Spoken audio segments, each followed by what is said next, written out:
Assalamualaikum warahmatullahi wabarakatuh.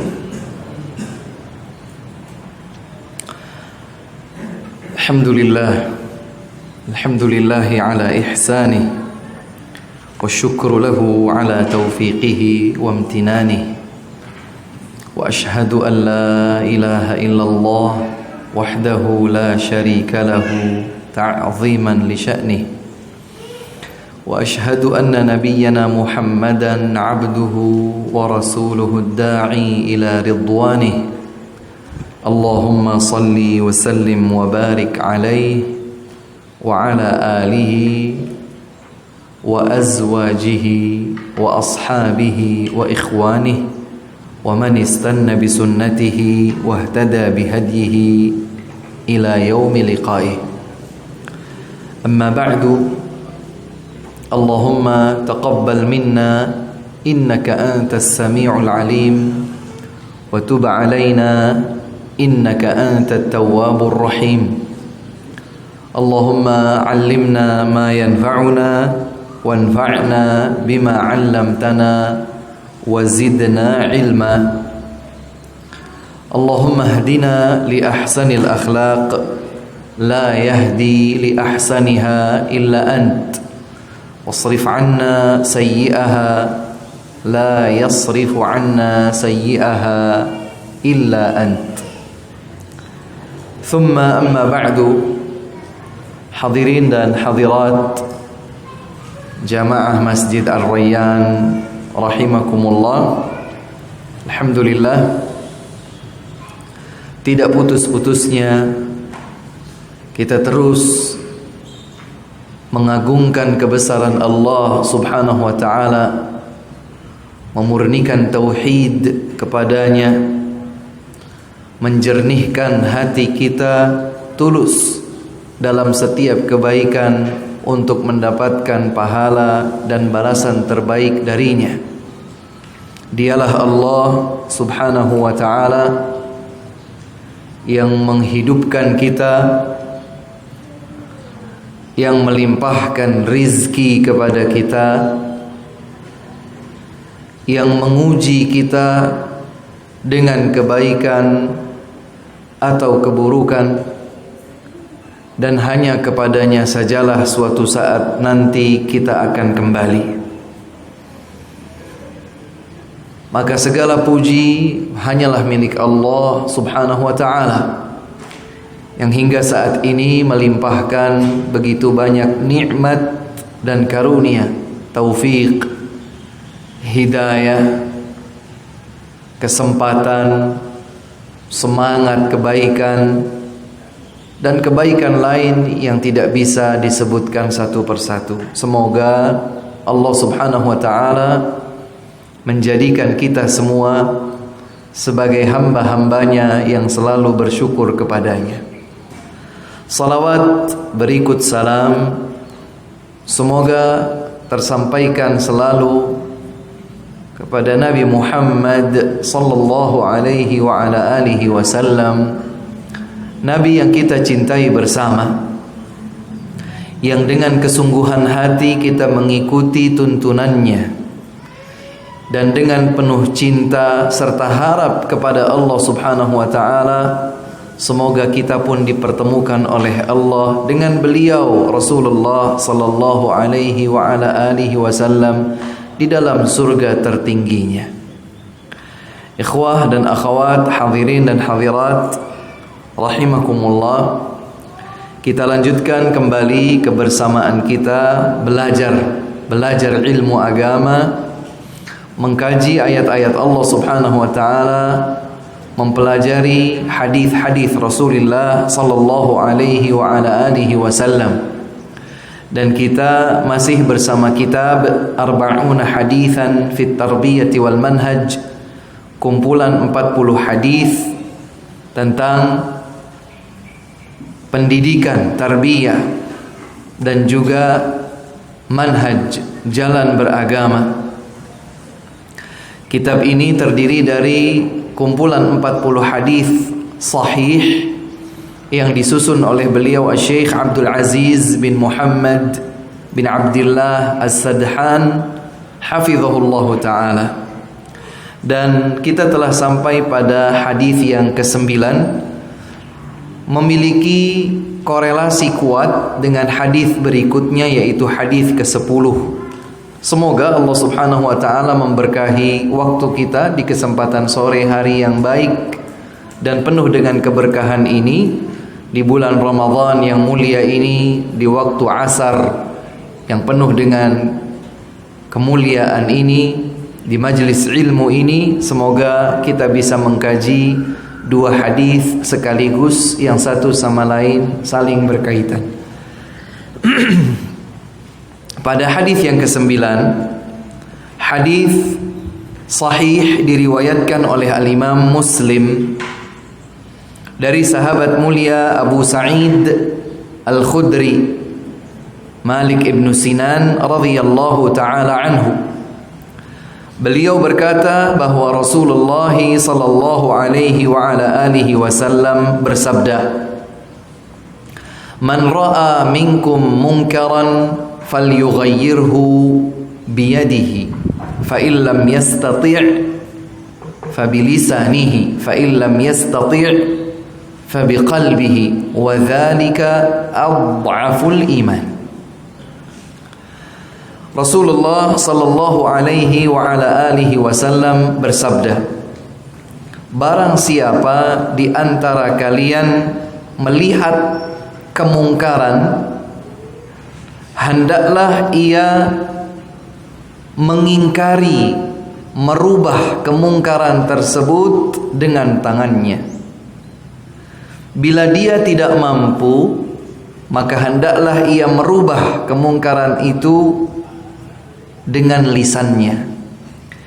Bila ia pun tidak mampu, maka ia merubah kemungkaran tersebut dengan kalbunya, dan itulah iman yang paling lemah. Hadirin dan hadirat yang dimuliakan oleh Allah Subhanahu wa taala, hadis ini termasuk hadis yang prinsip, terutama di dalam lingkup sosial di antara sesama kaum muslimin. Karena prinsip, bahkan beliau al-Imam Yahya ibn Sharaf An-Nawawi rahimahullahu ta'ala juga menukilkan hadis ini dalam kitab Al-Arba'in An-Nawawiyah. Kita tahu bahwa Imam An-Nawawi rahimahullah pada saat menyusun kitab Arba'in Nawawiyah, di muqaddimah beliau menuturkan komitmen beliau saat menyusun kitab tersebut. Imam Nawawi menyatakan bahwa yang akan beliau masukkan dalam kitab Arba'in Nawawiyah adalah hanya hadis yang sahih dan yang disepakati atau disebutkan oleh para ulama merupakan qawaiduddin, kaidah-kaidah agama. Artinya hadis-hadis yang prinsipil. Ternyata hadis ini disebutkan oleh Imam An-Nawawi dalam jajaran 40 hadis prinsip di dalam Islam. Dan benar adanya bahwa para ulama menilai hadis ini sebagai salah satu hadis yang prinsip, terutama sekali lagi dalam masalah lingkup sosial di antara sesama kaum muslimin. Mengapa demikian? Hadirin dan hadirat yang dimuliakan Allah Subhanahu wa taala, Islam sebagai agama yang sempurna mengajarkan kepada kita bahwa ketika kita melihat sesuatu yang baik, maka kita dukung, kita support.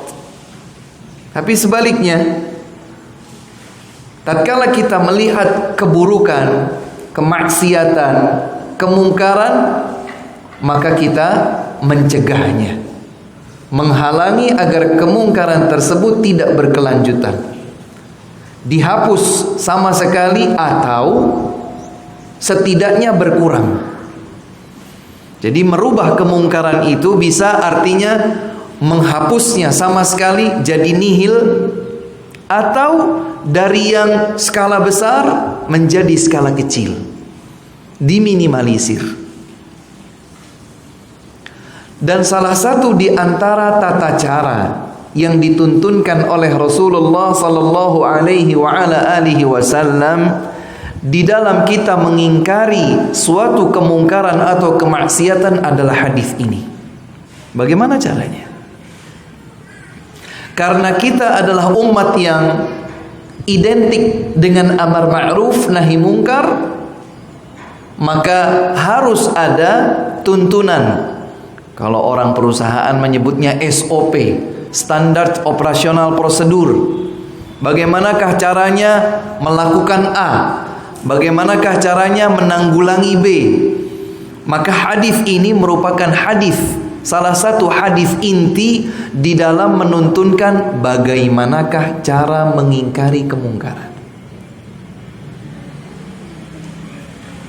Allah Subhanahu wa taala menyebutkan di dalam beberapa ayat, banyak sekali ayat di dalam Al-Qur'an menyebutkan bahwa kita ini umat Islam, umat Nabi Muhammad sallallahu alaihi wasallam adalah umat amar ma'ruf nahi mungkar.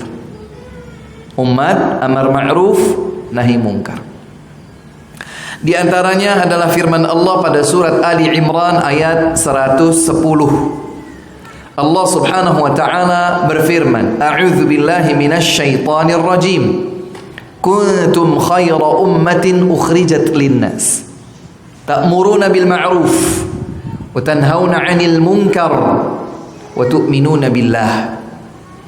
Allah Subhanahu wa taala berfirman, kalian telah menjadi sebaik-baik umat yang dikeluarkan, yang dimunculkan di atas muka bumi ini.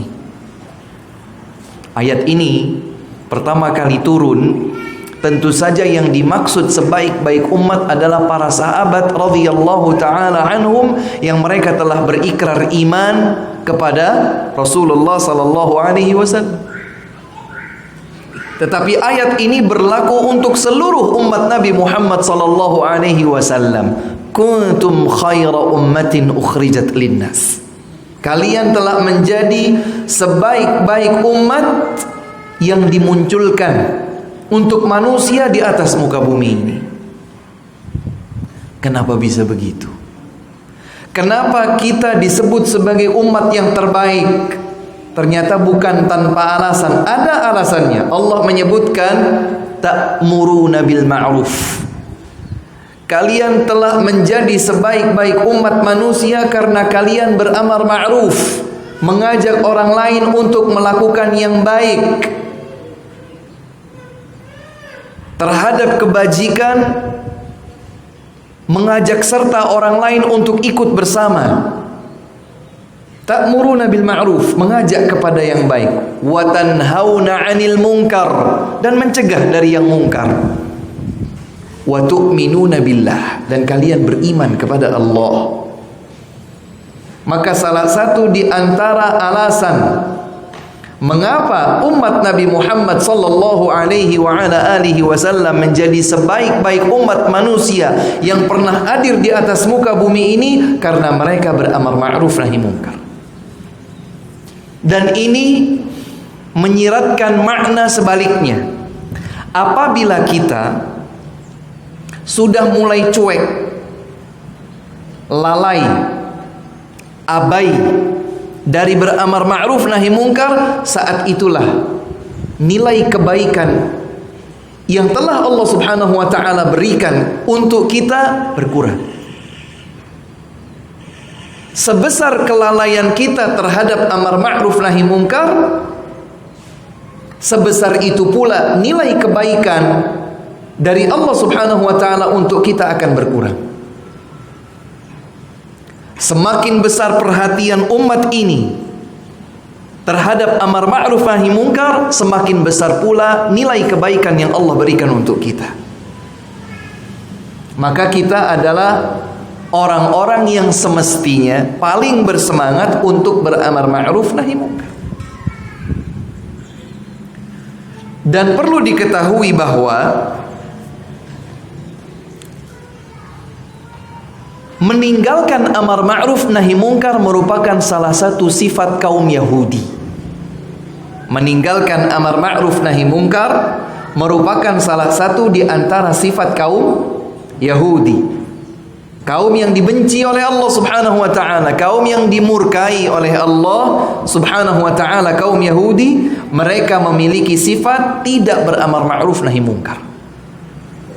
Allah Subhanahu wa taala berfirman di dalam surat Al-Maidah ayat 78 dan 79, lu'inal ladzina kafaru min bani Israil ala lisani Dawud wa Isa ibn Maryam dzalika bima 'asaw wa kanu ya'tadun kanu la yatanahawna 'an munkarin fa'aluhu labi'sa ma kanu yaf'alun. Allah Subhanahu wa taala menyatakan telah dilaknat orang-orang yang kafir dari kalangan Bani Israel melalui lisan Nabi Dawud dan melalui lisan Nabi Isa bin Maryam. Jadi orang-orang Yahudi itu dilaknat memang sudah sejak dulu. Yahudi Bani Israel dilaknat oleh Allah Subhanahu wa taala sejak dahulu melalui lisan-lisan para nabi. Kaum Yahudi dilaknat oleh Allah melalui lisan Nabi Dawud, itu sudah terjadi dulu. Kaum Yahudi dilaknat oleh Allah melalui lisan Nabi Isa alaihi salam, itu sudah sejak dahulu. Maka Allah Subhanahu wa taala mengabadikan hal tersebut di dalam ayat ini. Lu'inal ladzina kafaru min bani Israil ala lisani Dawud wa Isa bin Maryam. Telah dilaknat orang-orang yang kafir dari kalangan Bani Israel, kaum Yahudi, melalui lisan Nabi Dawud, melalui lisan Nabi Isa bin Maryam. Kenapa? Kenapa mereka bisa dilaknat? Dzalika bima 'asaw wa kanu ya'tadun. Karena mereka itu bermaksiat dan mereka sudah kelewat batas. Kemudian Allah sebutkan sifat mereka yang juga menyebabkan mereka dilaknat. Kanu la yatanahawna 'an munkarin fa'aluhu. Mereka itu adalah kaum yang tidak saling mengingkari kemungkaran manakala terjadi di tengah-tengah mereka. Jadi ada kemungkaran dibiarkan, itulah kebiasaan kaum Yahudi. Ada kemungkaran mereka tidak ingkari, mereka biarkan. Labi'sa ma kanu yaf'alun. Allah menyatakan sungguh buruk apa yang mereka lakukan. Para ulama ketika membahas tentang amar ma'ruf nahi mungkar, mereka menyebutkan ayat ini untuk mengingatkan kepada kita harus menjadi kaum yang berbeda dari kaum Yahudi dan Allah telah melaknat mereka. Kita adalah umat Nabi Muhammad sallallahu alaihi wasallam yang menjunjung tinggi amar ma'ruf nahi mungkar. Demikian pula Allah Subhanahu wa taala berfirman menjelaskan bagaimana mulianya seseorang yang mengajak kepada kebaikan, mencegah dari kemungkaran. Allah berfirman pada surat Fussilat ayat 33, وَمَنْ أَحْسَنُ قَوْلًا مِمَّا دَعَا إِلَى اللَّهِ وَعَمِلَ صَالِحًا وَقَالَ إِنَّنِي مِنَ الْمُسْلِمِينَ. Allah Subhanahu wa taala berfirman, dan siapakah orangnya yang lebih baik tutur ucapannya? Siapa orangnya yang lebih baik tutur ucapannya melebihi orang yang berdakwah mengajak manusia menuju Allah, beramar ma'ruf nahi mungkar, mengembalikan manusia menuju Allah, dan dia beramal salih serta mengikrarkan bahwa dirinya termasuk dari hamba-hamba Allah yang berserah diri. Ini orang yang paling baik ucapannya di sisi Allah Subhanahu wa taala adalah orang yang berdakwah, yang beramar ma'ruf nahi mungkar, yang mengajak manusia kembali menuju Allah Subhanahu wa taala. Maka tidak harus beramar ma'ruf nahi mungkar itu hanya dilakukan oleh seorang ustaz. Siapa saja di antara kita melihat kemungkaran, dia memiliki kemampuan untuk mengingkari kemungkaran tersebut, sesuai dengan ketentuan-ketentuan yang diajarkan oleh Nabi sallallahu alaihi wasallam, hendaklah ia ingkari. Sebagai contoh, kita para kepala keluarga ini, para ayah, di lingkup rumah kita, kalau kita melihat ada kemungkaran dilakukan oleh anak kita, kita ingkari. Atau seandainya kita masih baru pengantin baru misalnya, suami istri, maka suami bertanggung jawab terhadap istrinya. Maka tatkala ia melihat istrinya melakukan kemungkaran, si suami bisa mengingkari kemungkaran tersebut. Apakah harus begitu, Ustaz? Tidak harus begitu. Bisa saja seorang anak mengingkari kemungkaran ayah dan ibunya, bisa saja seorang istri mengingkari kemungkaran yang dilakukan oleh suaminya, bisa saja seorang murid mengingkari kemungkaran yang dilakukan oleh gurunya, dan begitu seterusnya.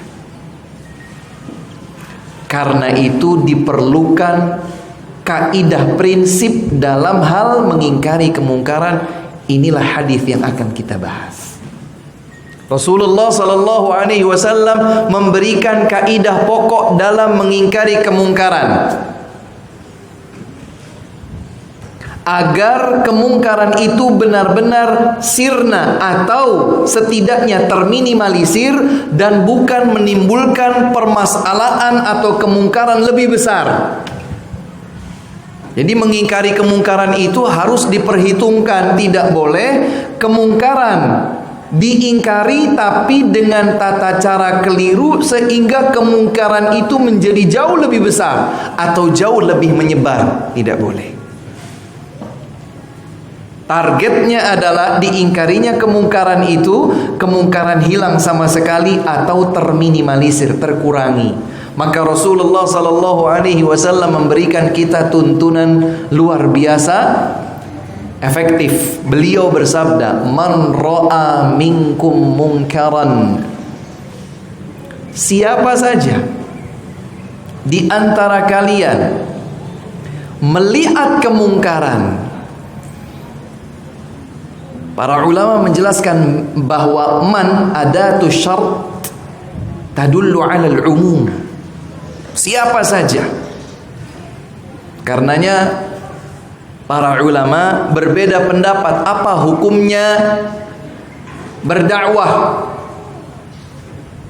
atau apa hukumnya mengingkari kemungkaran.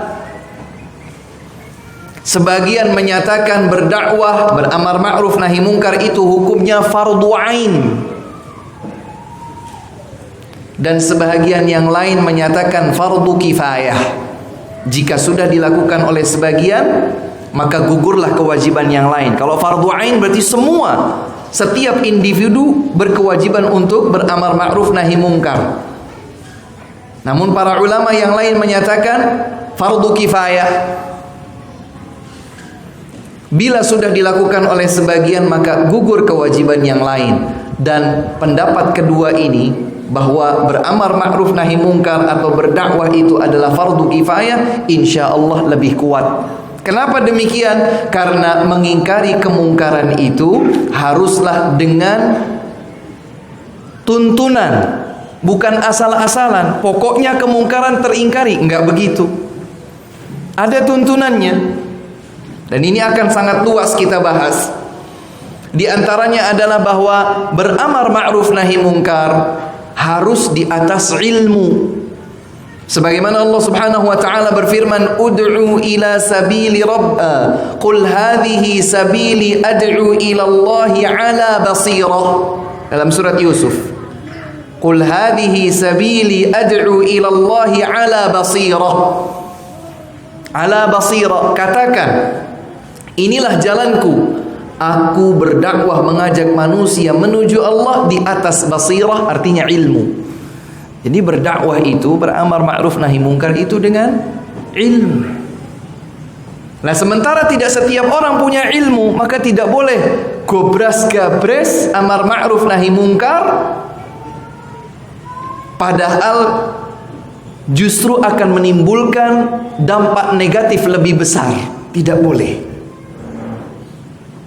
Kalau seseorang tidak yakin bahwa apa yang dilakukannya atas nama dakwah, atas nama amar ma'ruf nahi mungkar, seseorang tidak yakin dengan yang dia lakukan atas nama dakwah akan menimbulkan dampak yang positif, maka dia tidak melakukannya.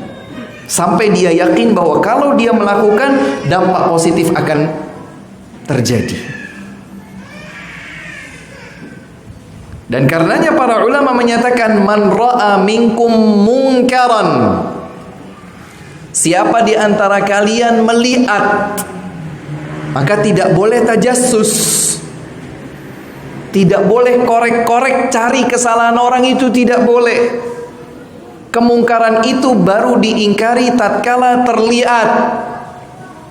Bahkan kata para ulama, kalau seandainya seseorang itu terindikasi melakukan kemungkaran tapi ia tutupi, tidak boleh kita kemudian bertajassus, mengikut-ngikuti, mengekor, mengamati, dikejar, tidak boleh. Dan ini harus kita pahami dengan baik. Kecuali jika akan muncul permasalahan yang jauh lebih besar, maka boleh dilakukan tajassus. Seperti misalnya yang dilakukan oleh pemerintah, misalnya untuk memerangi radikalisme, untuk memerangi pemahaman-pemahaman yang menyimpang, maka dicari. Kenapa? Karena jika tidak dicari, bisa menyebar luas, dan penyebaran luas ini bisa merusak. Maka pemerintah bertanggung jawab untuk mengikuti hal ini atau mencari tahu tentang hal ini dengan validasi di lapangan. Tapi hukum asalnya bahwa kemungkaran itu hanya diingkari tatkala sudah terlihat, sudah terbukti nyata. Nggak boleh kita misalnya melihat ada seseorang, misalnya sebut saja dia keluar dari sebuah hotel, ternyata dia gandeng perempuan yang bukan istrinya atau bukan mahramnya. Tidak boleh kemudian kita berkesimpulan laki-laki itu baru saja berzina keluar dari hotel. Tidak boleh. Karena kita tidak boleh berprasangka seperti itu, maka tidak boleh kemudian kita periksa tasmu, jangan-jangan ada alat kontrasepsi untuk melakukan zina. Nggak boleh seperti itu. Kemungkaran diingkari pada saat sudah terlihat. Jelas Rasulullah sallallahu alaihi wasallam menyatakan, man ro'a, siapa yang melihat. Namun para ulama menjelaskan, kalau seseorang tidak melihat kemungkaran dan dia diberitakan oleh seseorang yang dipercaya, menukilkan sebuah informasi tentang keberadaan sebuah kemungkaran, dan dia melihat peluang besar bisa mengingkari kemungkaran tersebut, maka ini boleh. Contoh, si A adalah seorang pemimpin. Si A adalah seorang pemimpin. Si A punya, sebut saja, jenderal atau panglima yang terpercaya, B. Kemudian si jenderal ini, si B ini, melihat sesama jenderal yang lain, sebut saja C, melakukan kemungkaran.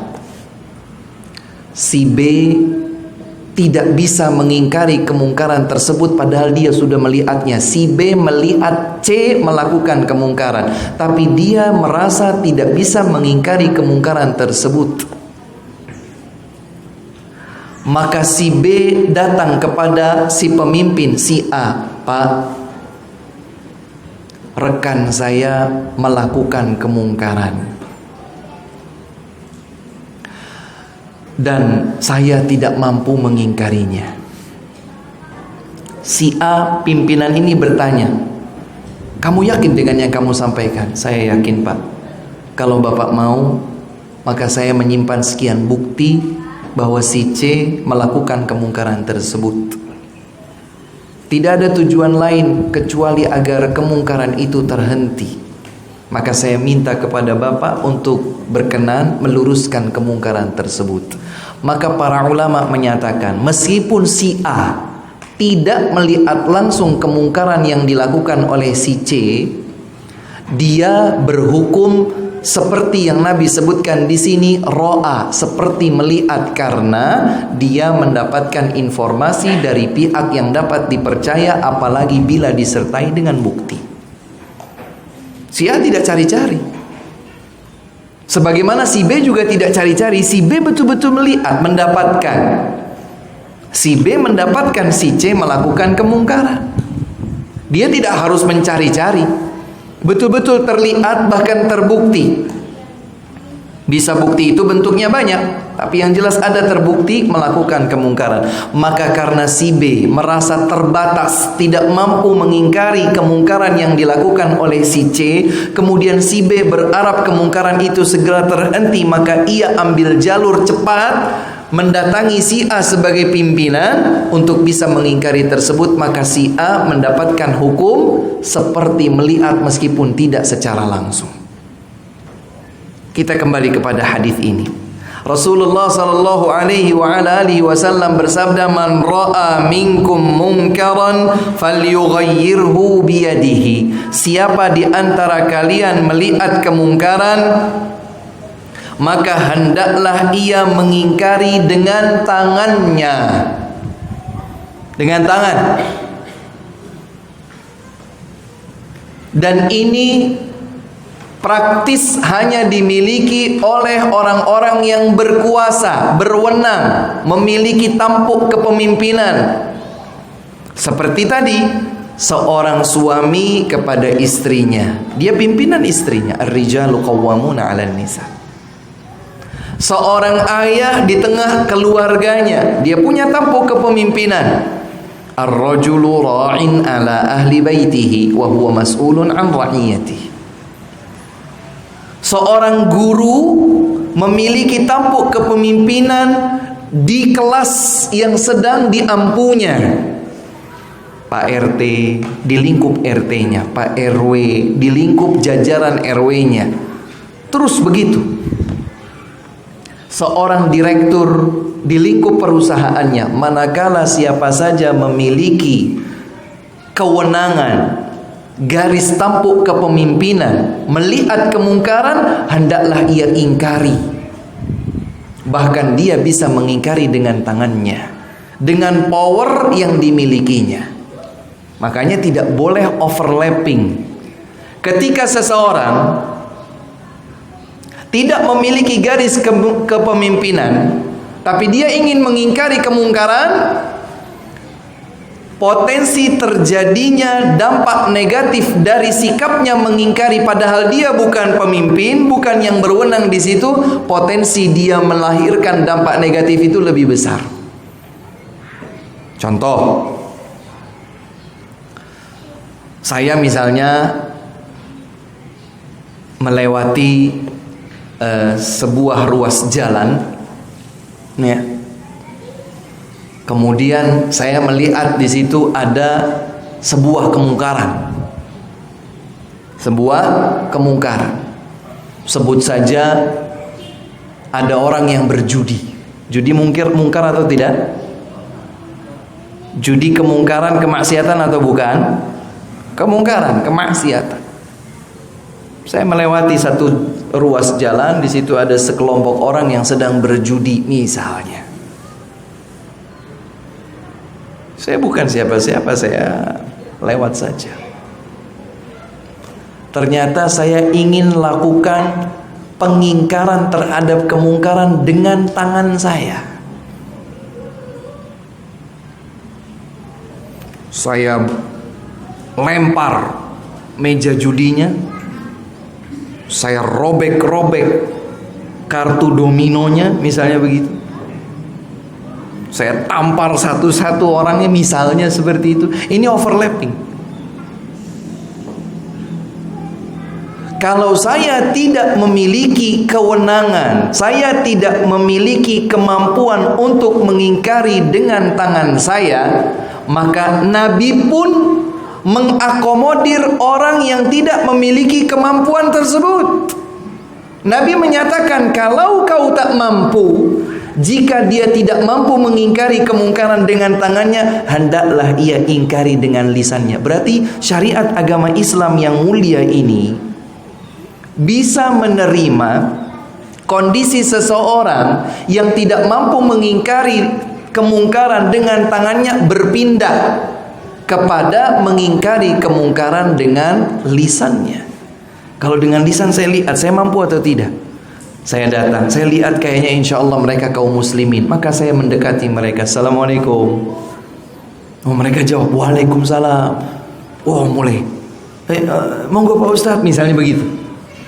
Kemudian saya mencoba masuk. Masnya lagi pada ngapain ini? Oh Pak Ustaz, misalnya begitu. Saya yakin itu judi, misalnya ada uang di situ, misalnya seperti itu. Mas, tidak boleh loh, judi itu haram loh. Cepat diberesin. Ayo bertaubat kepada Allah Subhanahu wa taala. Ini sudah pada salat zuhur atau belum? Saya mampu mengingkari kemungkaran, setidaknya meminimalisir kemungkaran yang terjadi. Saya lakukan dengan lisan saya. Di situ batasan saya. Di situ batasan saya. Tapi kalau saya bukanlah orang yang bisa mengingkari dengan lisan saya sekalipun, maka juga diakomodir di dalam agama ini. Kalau seseorang tidak mampu mengingkari kemungkaran dengan lisannya, maka dia mengingkari kemungkaran dengan kalbunya. Fa illam yastati' fa biqalbi. Kalau tidak mampu mengingkari dengan lisan, maka mengingkari dengan kalbu. Bagaimana caranya mengingkari dengan kalbu, Ustaz? Ia membenci perbuatan kemungkaran itu dilakukan, tidak ridha kemungkaran itu dilakukan terang-terangan. Saya tidak suka, saya tidak ridha. Dan salah satu bukti bahwa kita tidak suka, kita tidak ridha, kita akan tidak berada di tempat tersebut. Tidak ridha, hahaha, tetap berada di tempat tersebut. Kalau seseorang mengakui bahwa itu kan teman-teman saya Pak Ustaz, saya mah nggak ikut-ikutan. Lah jenengan tidak mengingkari, wah gimana Pak Ustaz saya tidak bisa mengingkari. Lah terus setelah jenengan tidak bisa mengingkari, jenengan berada di mana? Yo saya tetap di situ toh Pak Ustaz, tongkrong-tongkrong. Lah kok bisa tongkrong-tongkrong di situ? Kalau kita memang mengingkari kemungkaran dengan kalbu, minimal kita tinggalkan tempat tersebut. Itulah bukti bahwa kita tidak ridha terhadap kemungkaran itu dilakukan. Kecuali kalau kita berada di tempat tidak mungkin meninggalkan tempat tersebut. Contohnya misalnya saya naik pesawat atau transportasi umum yang lain, kereta api atau mungkin kapal laut misalnya, ada kemungkaran, mengingkari dengan tangan saya nggak mampu, mengingkari dengan lisan saya juga belum mampu, mengingkari dengan kalbu saya harus tinggalkan kapal ini, nyemplung ke laut begitu, enggak. Tapi berusaha untuk mencari tempat di mana saya tidak melihat lagi kemungkaran tersebut. Saya benci kemungkaran itu. Bahkan kalau itu adalah sesuatu yang ilegal di atas tempat itu, di atas kapal laut misalnya, itu sesuatu yang ilegal, saya datangi petugas. Mohon maaf Pak, saya melihat ada sebagian penumpang yang melakukan ini dan itu. Saya berharap Bapak berkenan untuk segera mengingkarinya. Tolong dihentikan Pak. Selebihnya serahkan. Saya sudah mengingkari sekemampuan saya, tidak overlapping. Hal ini atau hal serupa ini pernah saya alami sendiri. Suatu ketika saya berada di sebuah pesawat, perjalanan yang cukup jauh, bukan perjalanan pesawat 1-2 jam, perjalanan yang cukup jauh, 11 jam kurang lebih. Kemudian saya melihat ada kemungkaran yang saya yakin itu adalah kemungkaran. Kenapa saya yakin? Karena indikasinya kuat. Maka untuk langsung mengingkari tersebut saya tidak kuasa. Yang saya lakukan 2 hal. Yang pertama adalah menyampaikan kepada rekan mereka yang tidak ikut-ikutan. Saya bilang sama rekan tersebut, Mbak, itu mereka berpasangan atau tidak? Tidak. Tolong Mbak diingatkan, yang demikian ini tidak baik. Kita semua berada di sebuah perjalanan, kita memohon perlindungan kepada Allah, keselamatan. Maka yang seperti ini bisa berbahaya terhadap keselamatan bukan hanya mereka berdua, kita semua yang ada di pesawat ini. Alhamdulillah diingatkan.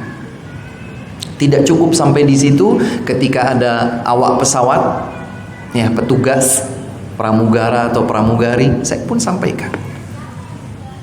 Meskipun dengan berbahasa asing saya sampaikan, saya melihat fulan dan fulanah melakukan demikian dan demikian, saya mohon dengan sangat tolong dihentikan.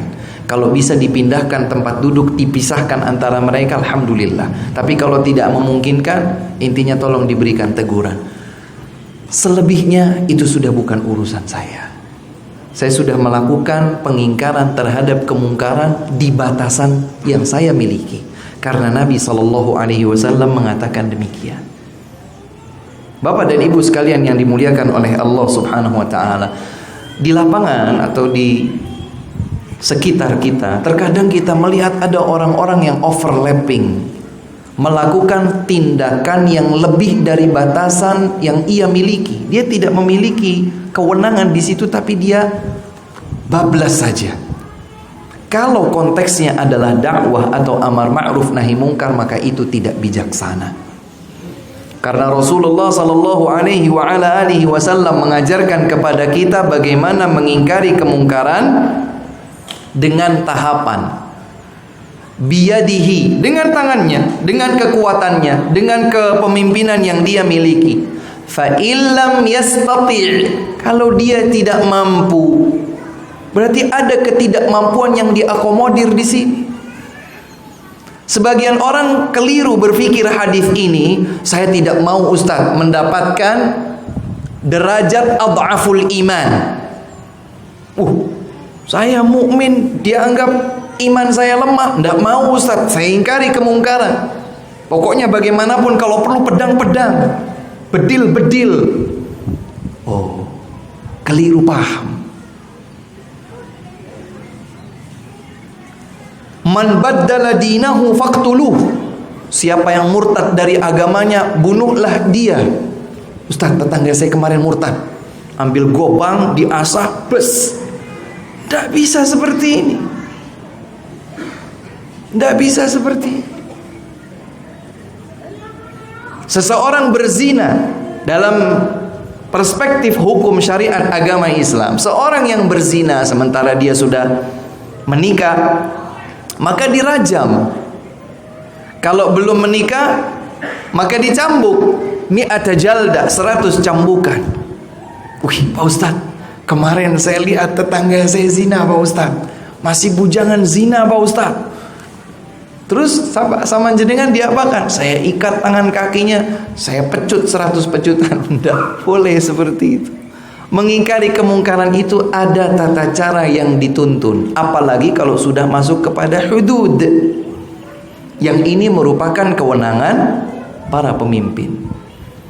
Ketika ada zina, ketika ada pencurian, ketika ada pembunuhan, dan lain-lain yang di dalam Islam ada ketentuan hudud, had, ada hukuman-hukuman khusus yang telah ditentukan, maka ini tidak dilakukan oleh individu.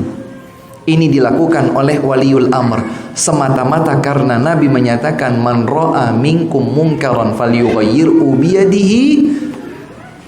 Siapa di antara kalian melihat kemungkaran, hendaklah diingkari dengan tangannya. Kalau tidak mampu, maka berpindah kepada kemampuan di bawahnya, yaitu dengan lisannya. Kalau juga tidak mampu, berpindah kepada kemampuan di bawahnya lagi, yaitu mengingkari dengan kalbu, dengan cara membenci, dengan cara tidak ridha.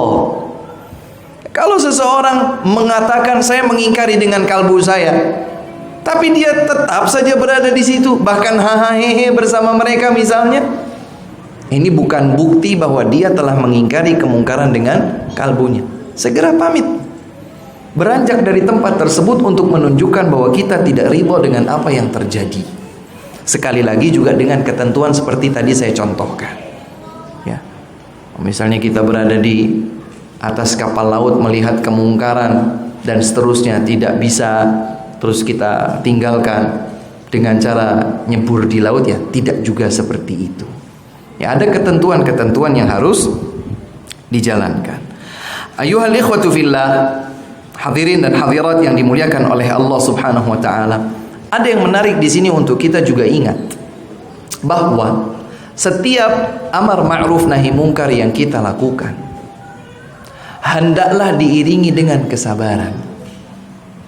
Karena tidak setiap orang yang diingkari dalam kemungkarannya atau diajak kebaikan akan terima. Tidak setiap orang. Tidak jarang kita lihat, kita dengar, kita saksikan sebagian orang diajak menuju kebenaran, dia tolak. Dicegah dari kemungkaran, dia marah. Inilah tuntunan Islam yang sempurna, mengajarkan kita untuk bersabar. Wa tawasau bil haqqi wa tawasau bis sabri.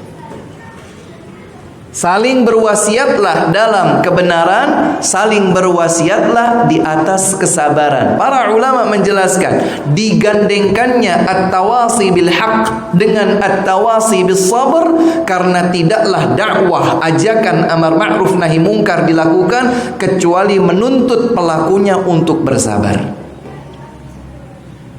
Karena hidayah bukan di tangan kita. Hidayah ada di tangan Allah Subhanahu wa ta'ala. Kita mengajak, bukan mengejek. Kita menawarkan, bukan memaksakan. Hidayah ada di tangan Allah Subhanahu wa ta'ala. Dan karenanya pula Allah Subhanahu wa ta'ala mengabadikan wasiat Luqman Al-Hakim kepada putranya di dalam Al-Quran, dalam surat Luqman, serangkaian ayat mulai dari ayat 12, 13 terus ke bawah. Allah Subhanahu wa ta'ala menyatakan, ya bunayya aqimis salata wa'mur bil ma'rufi wanha 'anil munkar, terus wasbir 'ala ma asabak, inna dzalika min azmil umur. Nah, tegakkan salat, ajak kepada yang baik, ma'ruf, cegah dari yang mungkar, dan bersabarlah atas apa yang menimpamu dalam menegakkan amar ma'ruf nahi mungkar itu. Ini seperti sebuah kelaziman. Kalau kita berdakwah, mengajak kepada yang baik, mencegah dari yang mungkar, kita harus siap-siap bersabar. Bersabar kalau ajakan kita tidak diindahkan. Bersabar kalau cegahan kita dari kemungkaran diabaikan. Sabar. Sampaikan lagi, mungkin kita kurang ikhlas, sampaikan kembali. Mungkin metode saya kurang hikmah, maka saya sampaikan kembali lebih hikmah. Mungkin saya kurang santun, diksi kata-katanya nyelekit, maka saya rubah diksinya menjadi lebih baik, menjadi lebih santun, teduh di pendengaran, sejuk di dalam hati. Maka seseorang yang beramar ma'ruf nahi mungkar sudah pasti harus bersabar. Sudah pasti harus bersabar. Wasbir 'ala ma asabak. Bersabarlah atas apa yang menimpamu.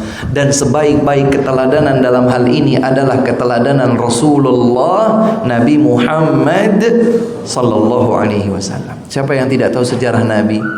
Berapa tahun beliau berada di kota Makkah, Pak? Berapa tahun beliau sejak diangkat menjadi Nabi utusan Allah berada di kota Mekah? Berapa tahun? 13 tahun. 13 tahun lancar, tanpa aral dan rintangan. Oh, dengan rintangan, dengan cacian, dengan ancaman. Apakah Nabi berhenti? Tidak, beliau bersabar. Rasulullah sallallahu alaihi wasallam bersabar.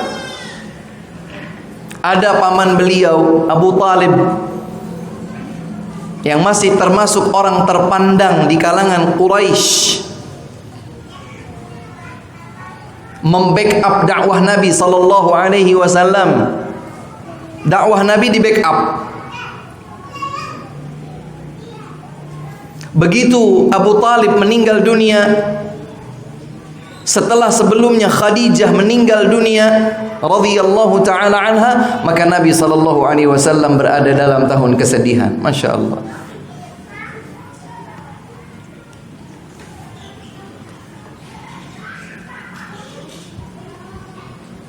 Nggih, monggo.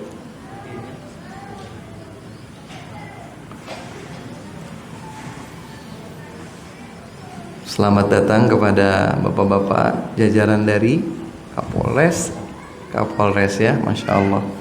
Semoga Allah subhanahu wa ta'ala melimpahkan keberkahan kepada kita semua di majelis ini. Baik, kita lanjutkan. Sebaik-baik keteladanan dalam bersabar menjalankan amar ma'ruf nahi mungkar adalah Rasulullah sallallahu alaihi wasallam. 13 tahun. 13 tahun beliau berada di kota Makkah. Dicaci, dimaki, dihina. Padahal yang Nabi ajak itu apa? Nabi ngajak kepada maksiat? Tidak. Kepada perpecahan? Tidak.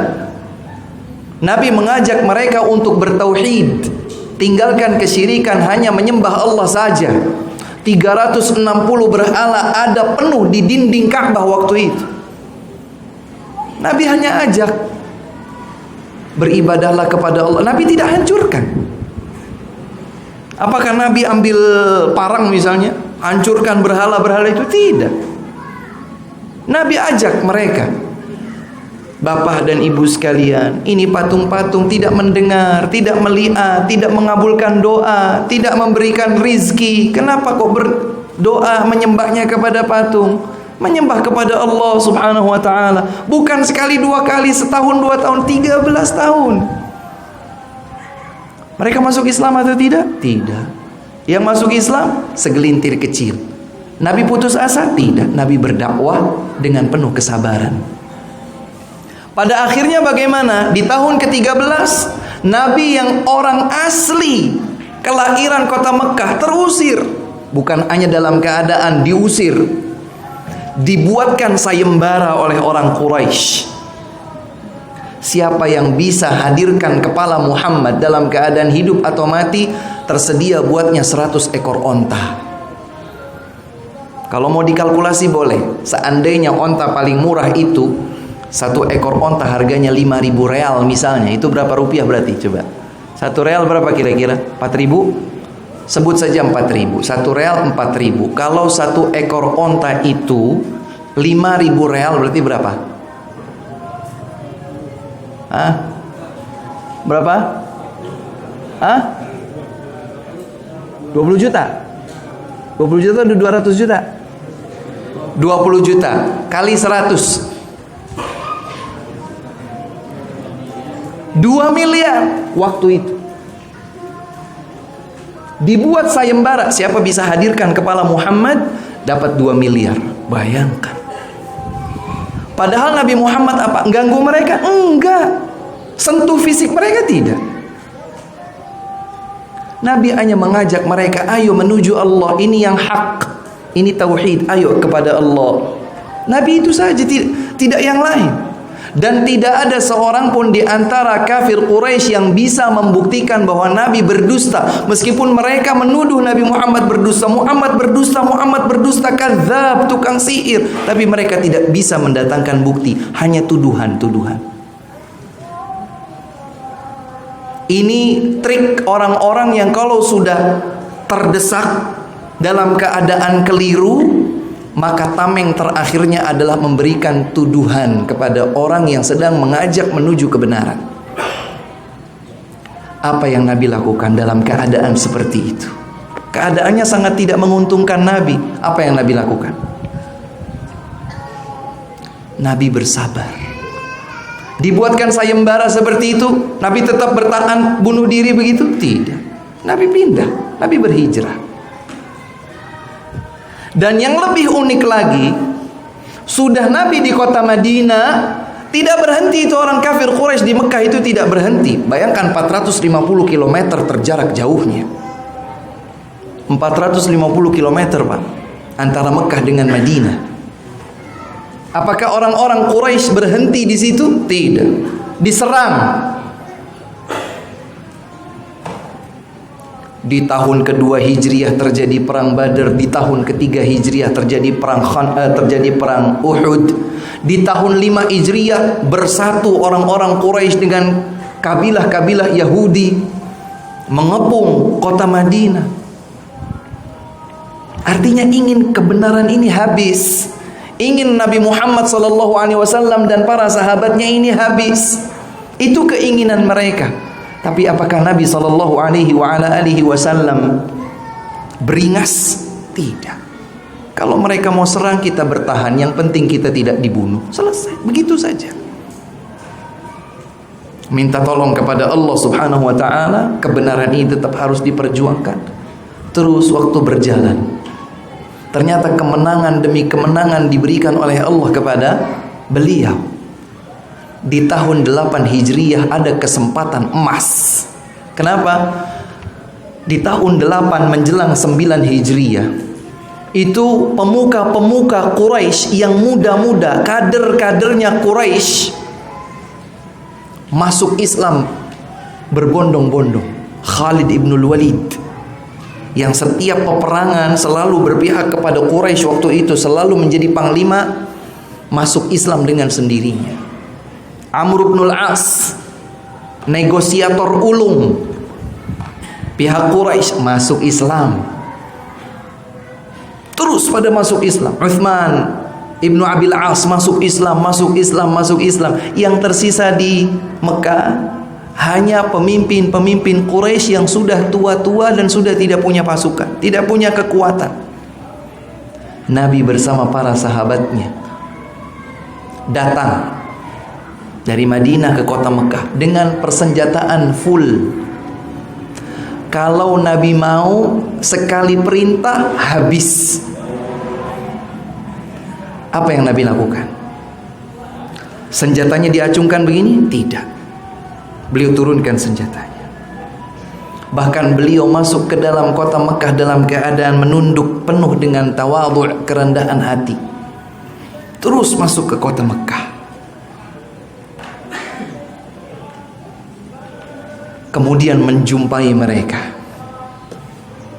Ma tadhunnuna anni fa'ilun bikum, wahai Quraisy, apa yang kalian pikir aku akan lakukan? Karena mereka tahu Nabi Muhammad dari kecil. Mereka tahu bahwa dakwah Nabi Muhammad itu bukan dakwah radikal. Enggak. Sentuh rambut mereka saja Nabi enggak pernah.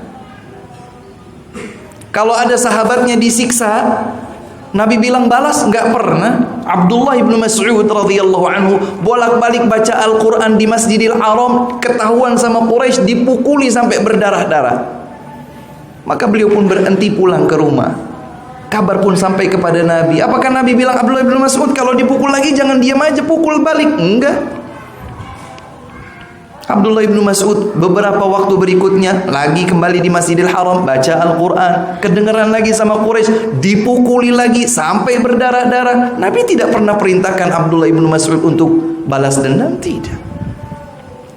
Karena Nabi melakukan yang demikian ketika di peristiwa Fathu Makkah. Nabi tanya, apa yang kalian pikir aku akan lakukan kepada kalian? Maka mereka sepakat menjawab, akhun karim, ibnu akhin karim, orang yang mulia, saudara yang mulia, putranya orang yang mulia.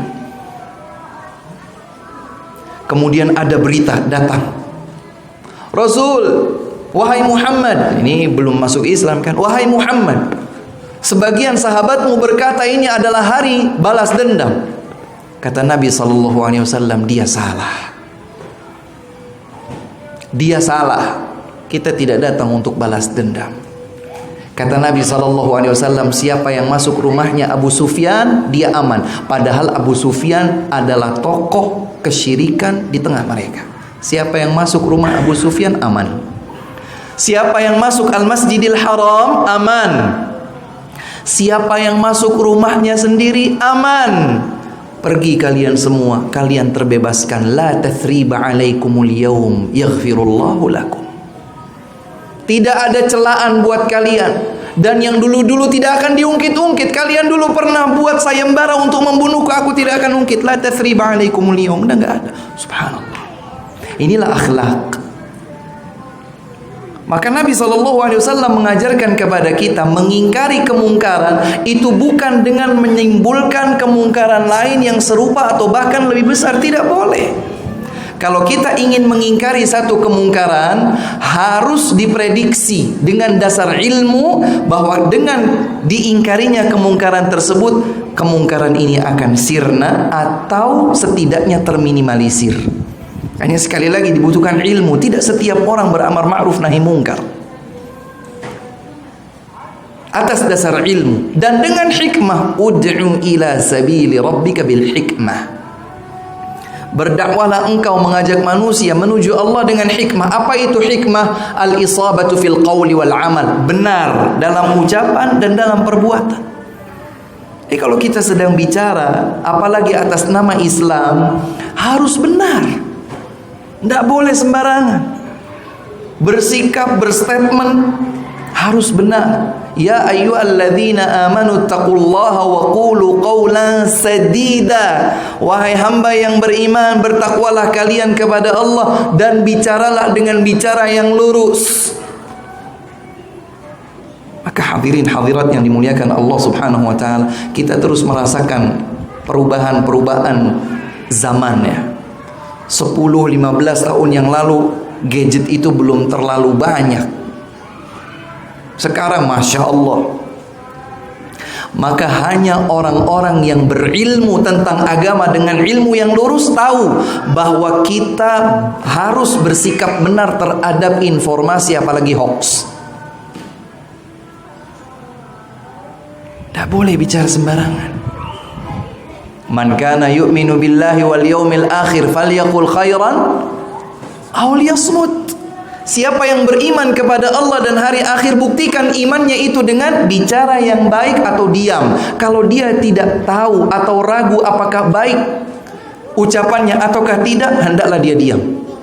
Bahkan Al-Imam Syafi'i rahimahullahu ta'ala berkata, kalau seseorang ingin berkata, hendaklah ia pikirkan 70 kali terlebih dahulu.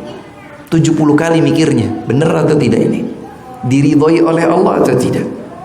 Akan menghantarkan saya ke surga atau akan menjerumuskan saya ke neraka? Dipikir sampai 70 kali. Sudah yakin ini baik, baru ucapkan. Ini bukti iman kita kepada Allah Subhanahu wa ta'ala dan hari akhir. Innal abda la yatakallamu bi kalimatin min sakhatillah la yulqi laha balan alqallahu biha finnar ab'ada ma bainal masyriqi wal maghrib. Seorang hamba bertutur kata yang ternyata satu kata itu dibenci oleh Allah, tapi dia tidak hiraukan, pokoknya bicara saja. Kata Nabi SAW, orang itu bisa jadi dilemparkan ke dalam api neraka dengan jauh lemparan yang bergulir, lebih jauh dari antara timur dan barat, gara-gara satu kata. Maka orang yang belajar ilmu agama dengan baik dan benar lurus, dia akan menjadi orang yang bisa menyikapi dengan benar kapan dia bicara, kapan dia diam. Ketika ada informasi sampai kepadanya, kapan dia tanggapi, kapan dia tidak tanggapi. Kita itu Masya Allah, pegang handphone sebentar saya, tangtung. Isu ini, isu itu, komentar ini, komentar itu. Ya khitaqillah. Kita nggak boleh asal komentar. Dengan apa kita pertanggungjawabkan di hadapan Allah Subhanahu wa ta'ala? Orang bicara politik padahal dia nggak ngerti politik. Dia bicara urusan negara, dia nggak tahu tentang urusan negara.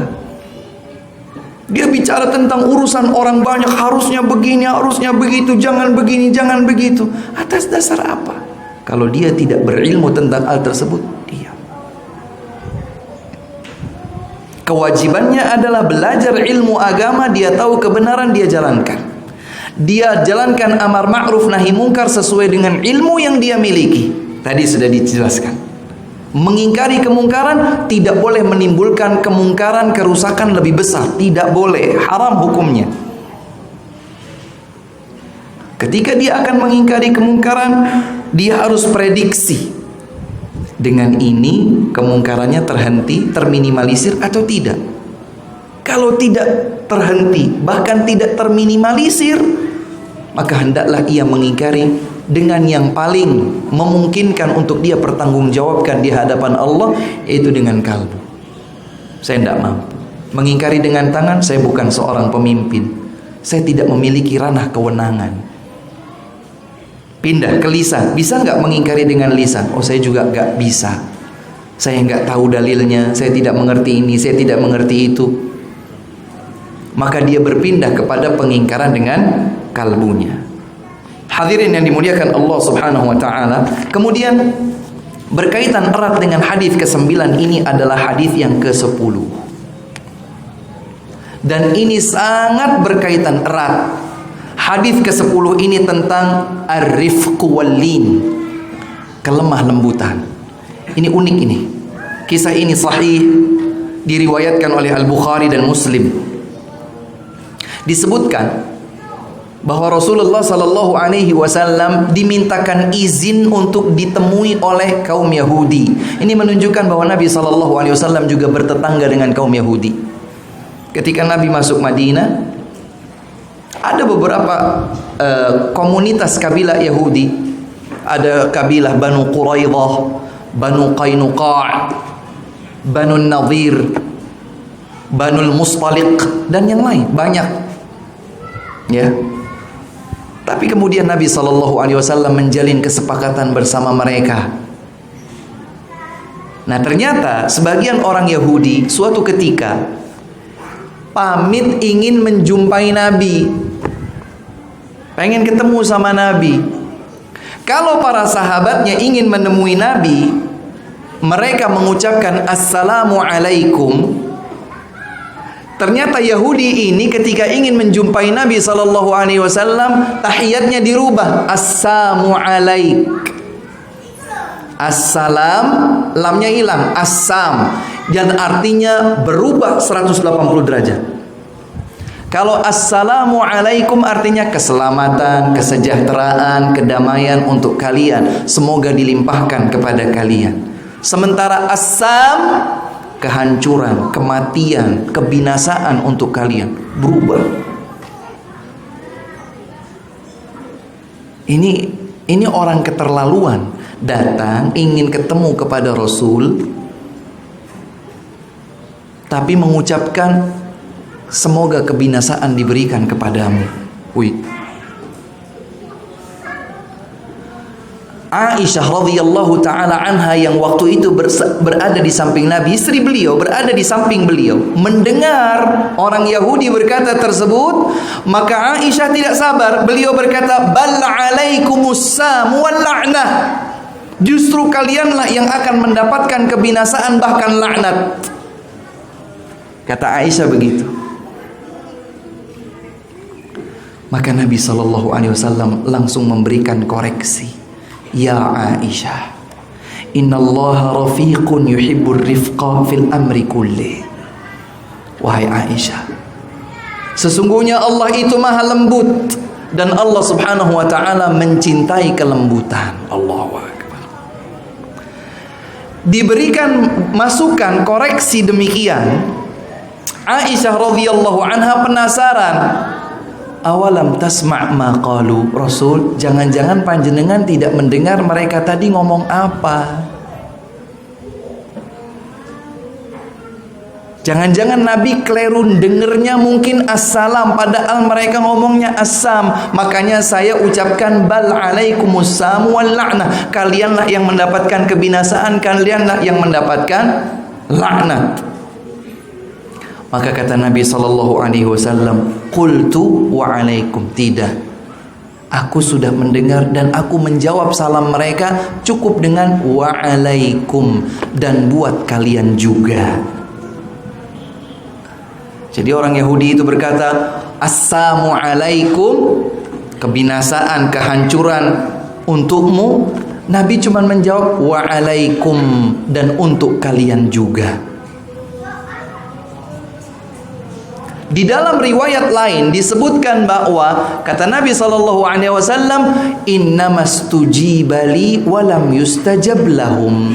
Yang dikabulkan itu doaku, doa mereka tidak dikabulkan. Jadi mereka mendoakan keburukan kepada Nabi tidak akan dikabulkan oleh Allah, tapi doa Nabi cuman wa alaikum, kalian juga mendapatkan doa yang tadi akan dikabulkan. Artinya Nabi SAW mengingkari kemungkaran, menyikapi keburukan yang diperlakukan kepada beliau tenang, tidak gerusa-gerusu. Jelas Nabi dizalimi, diusik kenyamanannya dengan doa keburukan. Tapi apakah Nabi reaktif, berapi-api? Tidak. Justru Nabi mengajarkan kepada kita bagaimana bersikap lemah lembut dalam keadaan seperti itu sekalipun. Subhanallah. Dan yang menarik juga, hadirin sekalian, coba kita perhatikan. Kalau Aisyah mau, kalau ibunda kita semua, ibunda kaum mukminin, istri Nabi Aisyah radhiyallahu anha, kalau ibunda Aisyah mau, beliau tidak akan sampaikan hadis ini, tidak ternukil kepada kita, diam saja tidak akan sampaikan, kan begitu? Ini teguran Nabi kepada Aisyah, iya atau tidak? Nabi kan menegur Aisyah berarti ini kan, Aisyah, mbok yang lembut saja. Kalau Aisyah mau, Aisyah akan sembunyikan. Tapi apakah Aisyah menyembunyikan? Tidak. Aisyah radhiyallahu anha sampaikan agar ini menjadi tuntunan bagi kita semua umat Nabi sallallahu alaihi wasallam. Maka setiap amar ma'ruf nahi mungkar, ajakan kebaikan yang kita lakukan, ajakan kebenaran yang kita jalankan, harus tetap dihiasi dengan akhlak yang mulia. Bahkan di dalam riwayat yang lain Rasulullah sallallahu alaihi wasallam menyatakan, ya Aisyatu, innallaha rafiqun yuhibbur rifqa wa yu'ti 'ala ar-rifqi ma la yu'ti 'ala al-'unf wa ma la yu'ti 'ala ma siwah.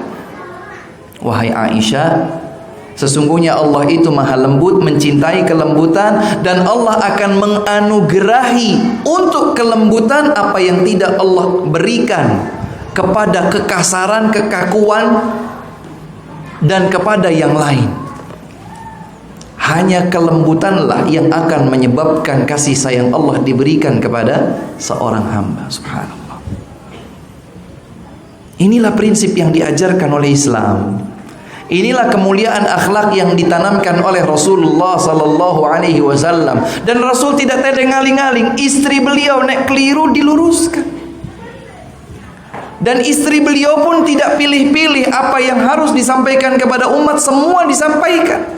Sampai pun ini adalah koreksi bagi beliau, beliau tidak pelit untuk menyampaikan, dulu aku pernah ditegur seperti ini, belajarlah dari teguran tersebut. Belajarlah dari teguran tersebut. Karenanya Rasulullah sallallahu alaihi wasallam, masya Allah, banyak sekali kemungkaran yang terjadi di hadapan beliau, tapi beliau ingkari dengan cara yang unik, dengan cara yang hikmah, sehingga menyelesaikan masalah. Saya coba sebutkan dua. Suatu ketika, bayangkan ada majelis seperti ini, Rasulullah SAW di hadapan para sahabatnya. Kemudian ada orang Arab pedalaman yang biasa di pojok-pojok podong padang pasir gitu ya, biasa pelihara ngangon onta dan seterusnya. Suatu ketika datang ke masjid, Tiba-tiba pipis di pojokan masjid.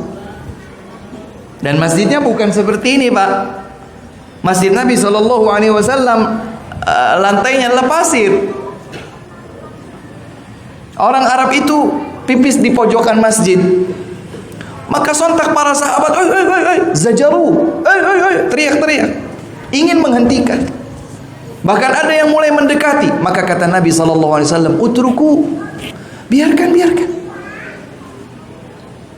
Apakah artinya Nabi tidak mengingkari kemungkaran? Bukan. Tapi Nabi punya metode yang unik, sekaligus hikmah. Setelah selesai orang Arab itu pipis, dipanggil, udnu, kemarilah. Apa yang Nabi sampaikan? Nabi marah-marah? Tidak. Nabi hanya menyampaikan begini, Pak. Inna hadza, sesungguhnya rumah Allah ini tidak dipergunakan kecuali untuk salat, membaca Al-Quran, dan berzikir kepada Allah. Dah. Maka orang Arab itu langsung tersentuh. Masya Allah. Saya enggak diwoi-woi, enggak. Tidak diteriaki, woi, enggak. Tidak. Nabi memposisikan beliau orang yang tidak faham, maka dikasih tahu, ini rumah Allah, tempat yang hanya untuk sholat, membaca Al-Quran, berzikir, mengingat Allah Subhanahu wa ta'ala. Berarti bukan buat pipis.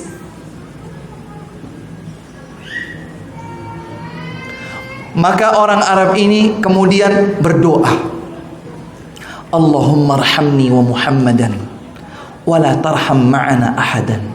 Ya Allah, kasih sayangilah aku dan Muhammad saja, jangan yang lain. Ini orang baik. Maka Nabi SAW melihat doa ini juga keliru, harus diluruskan. Maka Nabi juga enggak marah-marah, Nabi hanya mengatakan, laqad hajarta wasi'an, engkau telah mempersempit sesuatu yang luas. Kasih sayang Allah kan luas. Kenapa kok dimintanya hanya untuk engkau dan diriku saja? Kasih sayang Allah itu luas. Masya Allah. Bagaimana Rasulullah SAW mengingkari kemungkaran dengan cara yang hikmah. Para ulama menjelaskan, kenapa Nabi biarkan utruku, biarkan. Kemudian Nabi perintahkan sebagian sahabatnya untuk mengguyurkan titik pipis tadi dengan sejumlah air untuk menghilangkan najisnya. Kata para ulama, dengan metode yang Nabi gunakan ada dua sekaligus. Yang pertama, orang itu tidak terhenti dari pipis. Coba bayangkan jenengan kalau lagi pipis terus diteriaki orang, maka pipisnya diempet, dan ini bisa berbahaya kepada pribadinya. Kesehatannya akan terganggu. Satu, Nabi selamatkan itu. Yang kedua, bayangkan kalau orang itu sedang pipis, kemudian mau dipukul atau mau diapa-apain sama yang lain. Kan orang dipukul tidak, silahkan pukul aku, kan tidak. Maka dia akan begini. Kalau tadinya pipis di satu titik, dia akan begini ke titik sana. Mau dipukul dari arah yang lain, beliau begini, pindah lagi ke yang lain. Maka akan wer di titik yang banyak.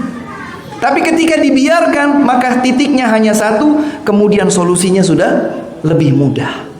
Maka Rasulullah SAW menyelamatkan dua sekaligus.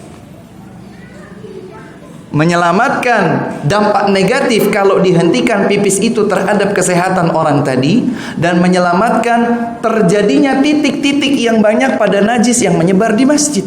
Diselamatkan hanya di satu titik saja. Subhanallah. Ini mengingkari kemungkaran dengan ilmu. Bukan asal dakwah, bukan asal amar ma'ruf nahi mungkar. Contoh yang kedua, dan dengannya saya tutup. Sama kejadiannya waktu itu di masjid. Rasulullah SAW berada bersama para sahabatnya. Datang seorang pemuda. Pemuda ini ya pede saja begitu ya, pede. Rasul, izinkan saya berzina. Zina itu mungkar atau tidak? Maksiat atau bukan? Rasul, izinkan saya berzina. Gimana Rasul? Para sahabat ya jengkel.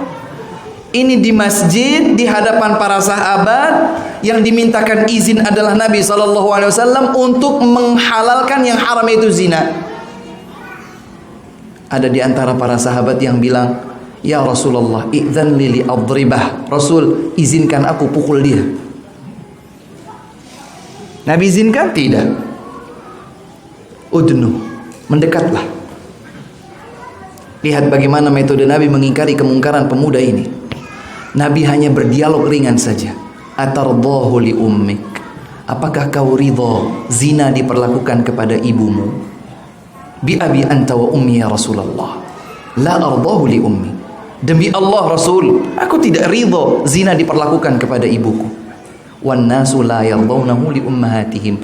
Maka begitu juga semua orang tidak ridha kalau zina diperlakukan kepada ibu mereka.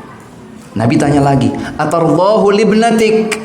Apakah kau ridha zina diperlakukan kepada anak perempuanmu? Tidak Rasul, aku tidak mau zina diperlakukan kepada anak perempuanku. Begitu juga manusia, kata Nabi, tidak ada yang ridha zina diperlakukan kepada anak perempuannya. Terus Nabi sebutkan, apakah kau ridha itu diperlakukan kepada saudari perempuanmu, kepada bibimu, kepada tantemu?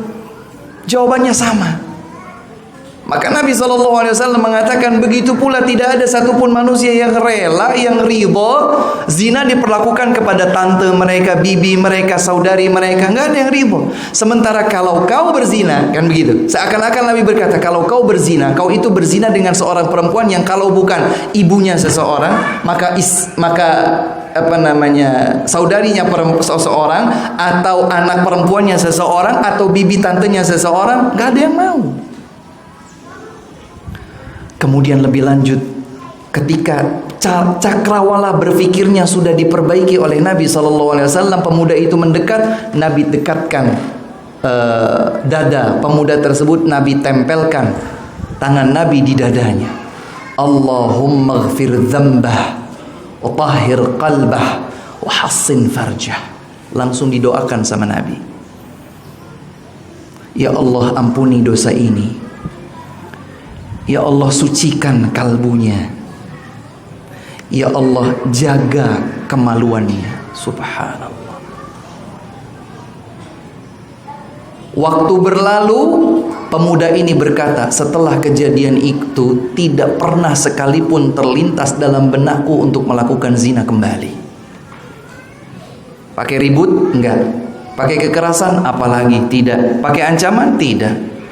Pakai gobang? Tidak. Mengingkari kemungkaran tidak harus selalu dengan keras. Mengingkari kemungkaran dengan hikmah. Mengingkari kemungkaran dengan rifq, lembut. Sebagaimana Nabi SAW ajarkan kepada Aisyah tadi. Maka hadirin yang dimuliakan Allah Subhanahu wa taala, hendaklah kita menjadi orang-orang yang bersemangat belajar ilmu agama agar kita semakin jadi tahu mana yang halal, mana yang haram, mana yang harus dilakukan dengan cara demikian, dengan cara demikian, dengan cara demikian, sehingga hikmahlah yang menghiasi setiap tindak tanduk kita. Wallahu taala a'lamu bis-shawab wa akhiru da'wana anil hamdulillahi rabbil alamin.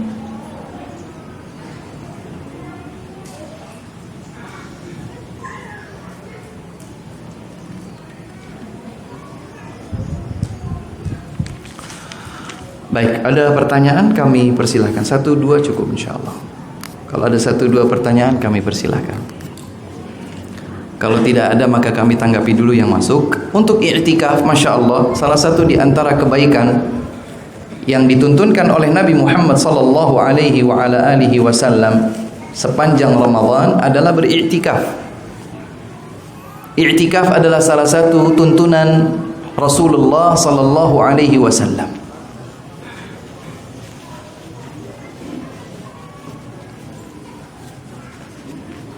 Masya Allah, Bapak, barakallahu fikum, ahlan wa sahlan. Baik, i'tikaf merupakan salah satu tuntunan sunnah Rasulullah sallallahu alaihi wa alihi wasallam. Apa itu i'tikaf?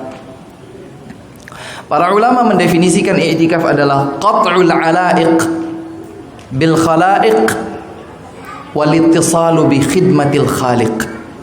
Putuskan hubungan dari segenap makhluk untuk sesaat, sejenak memperbaiki hubungan dengan Al-Khaliq Allah Subhanahu wa taala. Makanya berdiam di masjid. Berdiam di masjid itulah i'tikaf. Dan i'tikaf itu di masjid. Bukan di pos kamling. Bukan di pasar. I'tikaf di masjid. Wa antum 'akifuna fil masajid. Allah berfirman, sementara kalian beriktikaf di masjid, maka iktikaf itu di masjid. Dan dahulu Rasulullah sallallahu alaihi wasallam beriktikaf di 10 malam yang terakhir dari bulan Ramadan, bahkan di tahun Rasulullah sallallahu alaihi wasallam meninggal dunia, iktikaf terakhir Rasulullah alaihi salatu wasallam adalah 20 malam. Ingin mendekatkan diri kepada Allah Subhanahu wa taala dengan berbagai bentuk ibadah. Dengan berbagai bentuk ibadah. Pertanyaan selanjutnya adalah apakah boleh untuk laki-laki dan perempuan? Tentu saja terutama buat laki-laki. Buat perempuan, jika memungkinkan, artinya seorang perempuan pasti istri dari suaminya, ibu dari anak-anaknya. Kalau dia punya tugas-tugas yang tidak bisa ditinggalkan, maka tatkala seorang wanita tidak beriktikaf untuk menjalankan tugasnya sebagai istri, tugasnya sebagai ibu, niatnya untuk beriktikaf namun dia tidak mampu, dia sudah dapatkan pahala. Apalagi Rasulullah sallallahu alaihi wasallam menyatakan bahwa salat seorang wanita di rumahnya lebih afdal daripada salatnya di masjid. Boleh atau tidak? Boleh. Bahkan kita tidak boleh melarang istri kita, anak-anak kita, kalau mereka pamit mau ke masjid, tidak boleh dilarang. La tamna'u ima Allahi masajid Allah, kata Nabi SAW, jangan kalian larang hamba-hamba wanita yang pamit untuk ke masjid, nggak boleh dilarang. Jadi kalau pertanyaannya boleh atau tidak? Boleh. Mana yang lebih afdal, rumah atau masjid? Bagi seorang wanita, di rumah lebih afdal. Karena berbeda antara boleh dengan tidak boleh, dengan baik dan yang lebih baik. Di masjid baik atau tidak baik? Yang lebih baik di rumah bagi seorang wanita.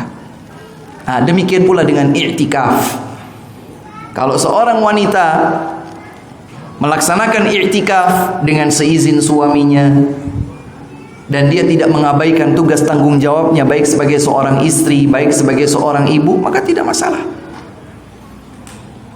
Demikian pula ketika panitia pelaksanaan i'tikaf tidak repot dengan i'tikafnya para wanita, ya, karena tentu saja karena tidur di masjid, berdiam di masjid, tidur di masjid, menjaga para ibu-ibu yang mereka adalah istrinya para suami mereka, ibu-ibunya anak-anak mereka, dijaga untuk berdiam di masjid, tidur di masjid bukan perkara yang mudah. Kalau seandainya panitia tidak sanggup, ya tidak perlu membebani diri yang tidak disanggupi.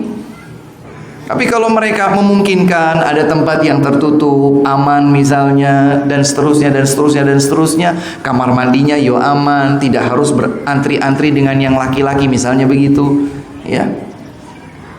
Kemudian tempatnya juga aman, clear, dan seterusnya, maka insya Allah tidak masalah.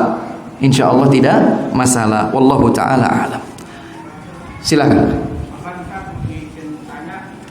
Apabila kita sedang berada di tempat umum, dan kita sedang ada hajat di situ, kita tidak bisa meninggalkan. Nah, sampai di situ mungkin ada musiknya, Ustaz. Nah, itu bagaimana kita cara mengingkari? Iya. Masya Allah. Sebagaimana tadi disampaikan, pada saat kita berada di tempat yang umum, kemudian kita melihat ada kemungkaran, kemaksiatan dilakukan di situ, kita tidak bisa mengingkari dengan tangan kita karena kita bukan pimpinan, bukan yang berwenang di situ. Kita juga tidak bisa mengingkari dengan lisan karena kita mungkin tidak mengerti ilmunya secara luas misalnya. Maka kita mengingkari dengan kalbu. Bagaimana caranya mengingkari dengan kalbu? Dengan membenci. Bagaimana membuktikan kebencian itu? Dengan meninggalkan, kata dia begitu. Nah, bagaimana saya meninggalkan Pak Ustadz sementara saya terikat dengan beberapa urusan di situ? Selesaikan urusan, begitu selesai pamit. Seperti tadi ketika misalnya kita berada di atas kapal laut, ada orang melakukan kemungkaran di situ, kita tidak bisa mengingkari sendiri karena itu adalah wilayahnya para petugas misalnya. Nah, bukan berarti kita kemudian mengingkari dengan kalbu, kemudian meninggalkan tempat artinya nyebur ke laut, kan bukan begitu. Selesaikan hajat kita. Atau kalau kita bisa sampaikan kepada petugas, ya, itu ada judi dilakukan di atas kapal misalnya. Tolong Pak, diingkari Pak judinya Pak. Kita ini sekarang berada di atas lautan. Kita ngeri kalau kemudian Allah Subhanahu wa taala menurunkan siksanya karena saya diam saja. Tolong ya Pak. Oh iya. Adapun nanti kemudian ditegur oleh petugas atau tidak sudah bukan wilayah kita lagi.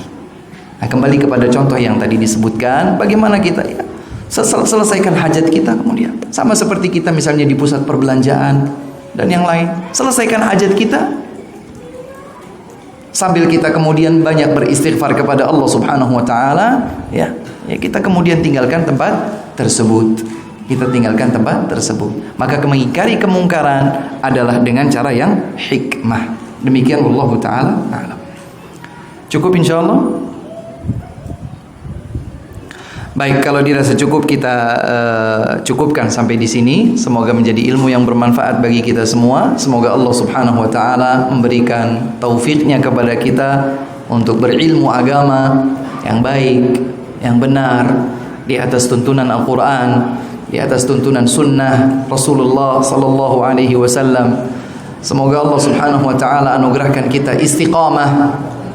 Semoga Allah Subhanahu wa taala menerima amal ibadah kita sepanjang Ramadan, mengampuni dosa-dosa kita, mengabulkan doa-doa kita, menutup usia kita dengan kondisi husnul khatimah.